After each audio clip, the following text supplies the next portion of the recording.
which is titled How Game Developers Can Succeed in China. In the last session, Jerry alluded very briefly to the challenges that developers face.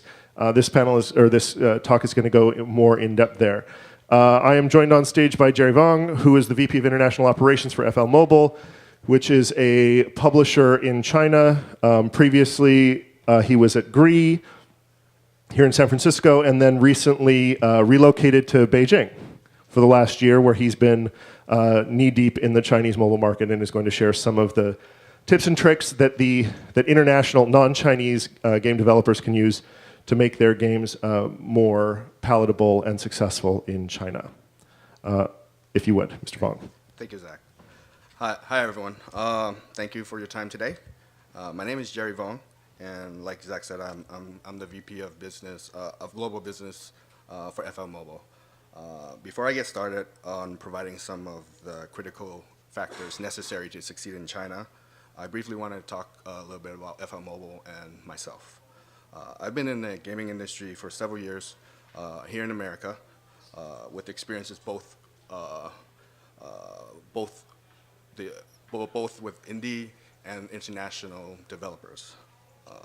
This year, I decided to gain a totally different perspective and go a half world away to Beijing and try to immerse myself within the different cultures and the different mentality of the developers that are over there. With FL Mobile being the largest iOS publisher in China and third with all platforms in China for the first half of 2013, I was able to work with the local developers to exchange valuable insights and best practices both in the local and international markets. So with that being said, let's go ahead and jump into a talk of how game developers can succeed in China. Why China first? As a previous speaker was mentioned, China is currently the largest smartphone market in the world, with over 150 units estimated for the end of the year 2013. In terms of revenue, estimated projections for the end of this year is about 1.6 billion USD. So how can a developer break into the Chinese market and try to capture some of this growth? Critical factors to succeed in China: culturalization, community, distribution, and monetization. Let's go ahead and take a look at each one in more detail. Culturalization. Every culture is different, even more so in the mobile gaming industry. If you don't understand the culture, it could possibly mean the end of your game in that local market. Here's a recent screenshot of 2 of the top 10 grossing games in China. The Chinese users love their historical fictional characters, ranging from Romance of the Three Kingdoms to the Monkey King.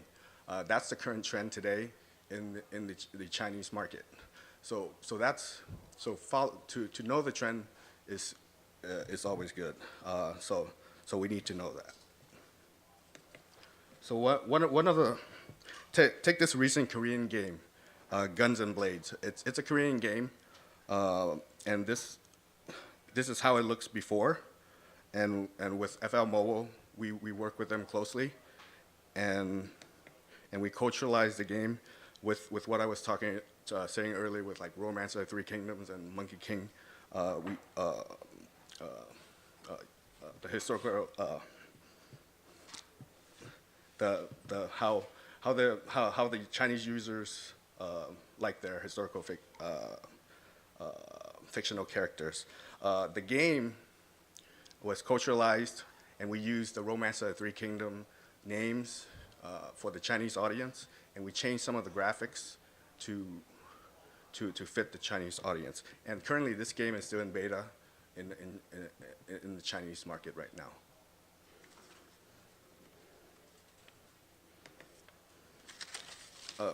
Community. As CPI goes up around the world, many companies are trying to find cost-effective ways for user acquisitions. This is no different in China, but if you already have a network of users, you have a huge advantage over the rest. So take FL Mobile as an example. We have close to 80 million registered users over the different communities that we have here. These communities include things like healthcare, makeup, diets, cars, and to gaming. So can you see the potential target marketing that we can have here? That and the best thing about it, it's practically zero for CPI, because it's all within the publishing network. All the communities are within the network.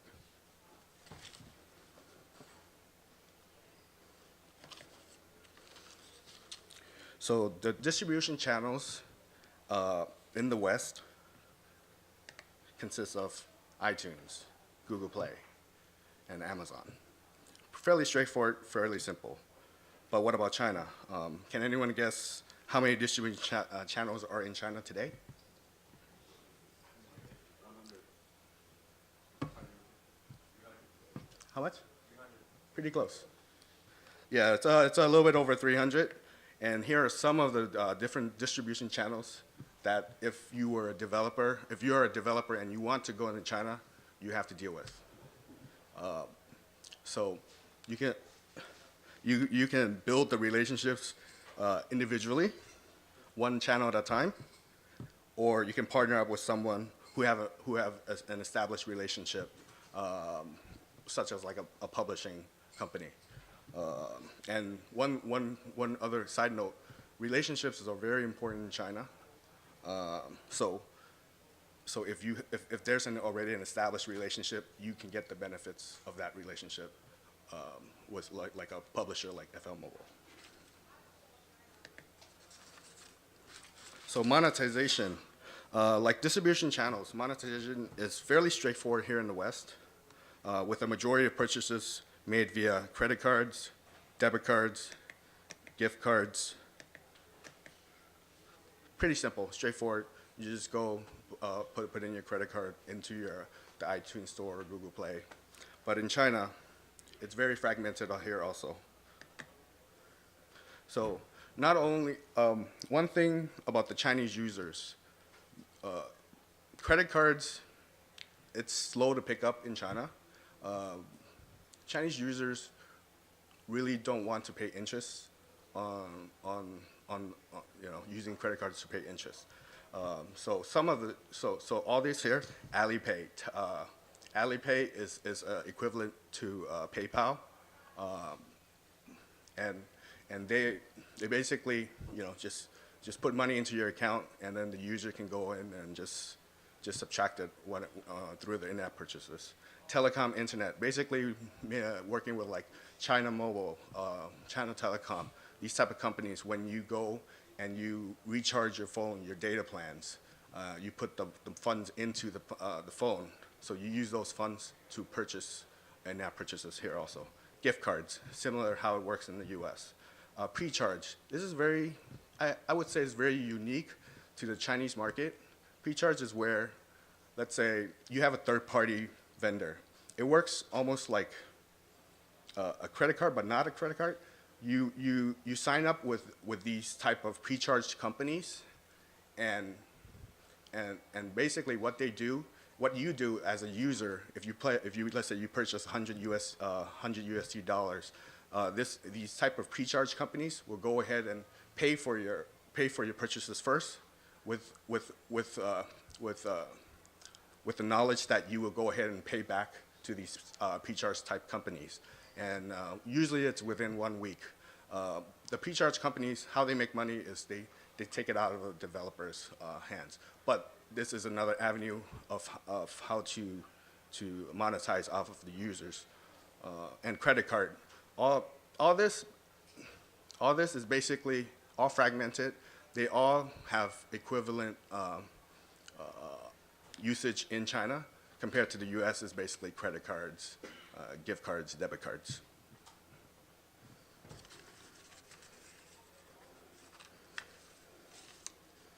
So just to quickly summarize everything, there are four major critical factors: culturalization, understanding the current trends, catering to the local markets.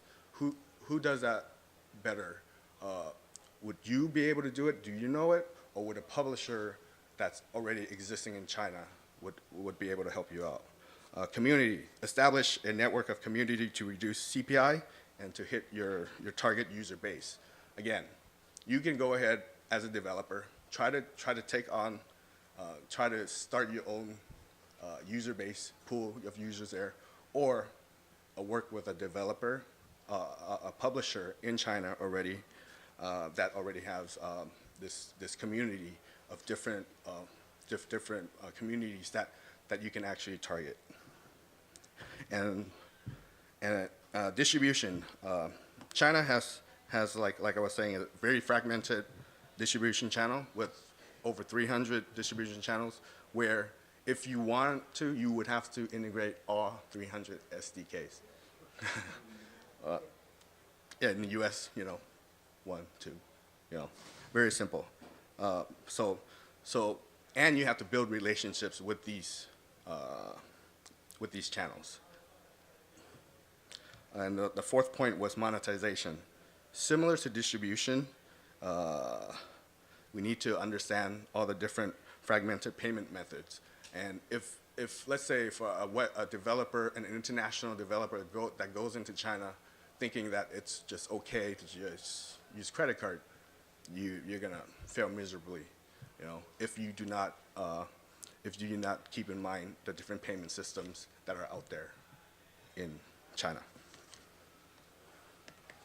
So a quick case from FL Mobile, Little Ninja. This Korean title was published by the Korean company in China. And these were some of the numbers that they were getting without the help of a publisher. But after they partnered with a publisher, FL Mobile, in 4 months, these were the numbers that the game was they were seeing. 20x increase in the DAO. Retention, one-day retention of about 35%. And the ARPU was 6x of working with a publisher. And here are some just some quick fun stuff. Some of the games that FL Mobile publishes. This is a Western fantasy puzzle RPG type game. It's in cooperation with Red Infinity, a developer in China, working with FL Mobile, both on iOS and Android. And recently, it was ranked top 4 grossing in the Chinese App Store.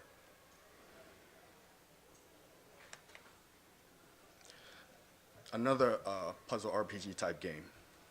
It's a Eastern Wulin, I guess, a martial arts type game. Again, going back to the culturalization part, developed by Red Infinity also with FM Mobile. And it recently ranked top 10 in the App Store in China.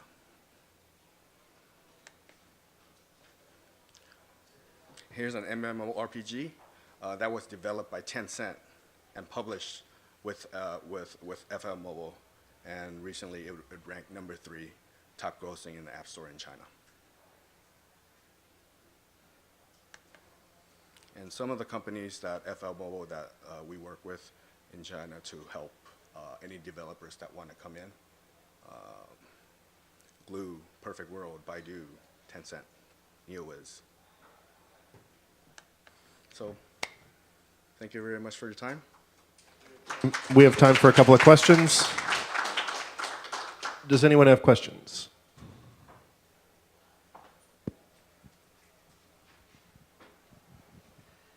Hi, very impressive having so many top-ranking games in China. I guess that would explain maybe the answer to the question, but I still wondered, since Tencent is so strong, they are the 800-pound gorilla in China. So they developed a game. What was exactly the reasons you think that they actually worked with FL on publishing? I mean, Tencent is actually a publisher themselves as well. What's the reason that they worked with you on the game? Well, there's a lot of relationships in China that's built, I guess, behind the scenes. To be honest with you, so you leveraging the 80 million users on the communities in FL Mobile also helps them out also. But yeah, there's a lot of back end relationships that goes on. How's that for a non-answer? Any other questions? Yeah, so in the US, we have a jailbroken app store like Cydia, and there are actually a couple others. I know in China, for a lot of users, there's a lot of reluctance to pay, especially in casual games. Do publishers in China also publish into these jailbroken app stores? Yes, like recently 91.com got purchased by Baidu. 91.com is known for listing a lot of apps for the jailbroken iOS market. A lot of the numbers that we show here revenue-wise do not include these revenues for jailbroken devices. So there is a large market also in China for jailbroken devices. When I work with the developers in China, everyone there cannot fathom a full iOS device that is not jailbroken. So it's everyone over there has a jailbroken phone, and the numbers here are lower than what it is because it's not including jailbroken devices. Anyone else? All right, with that, I'd like to thank Jerry Vuong. Thank you. Thanks for the discussion.